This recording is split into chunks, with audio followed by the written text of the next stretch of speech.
সন্ত্রাসের দেশ, চাঁদাবাজির দেশ, হত্যাকাণ্ডের দেশ, অবৈধ ক্ষমতা দখলকারীর হাতে বাংলাদেশ আজকে সেই সুনাম সম্পূর্ণভাবে নস্যাৎ হয়ে গেছে।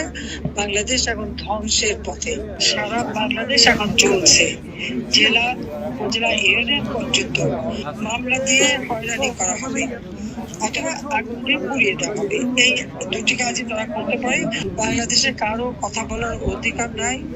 কোনো সংবাদপত্র অথবা টেলিভিশন কেউ কোনো নিউজ দিতে পারবে না। চরম মানবাধিকার লঙ্ঘনের মধ্যে দিয়ে বাংলাদেশটা চলছে।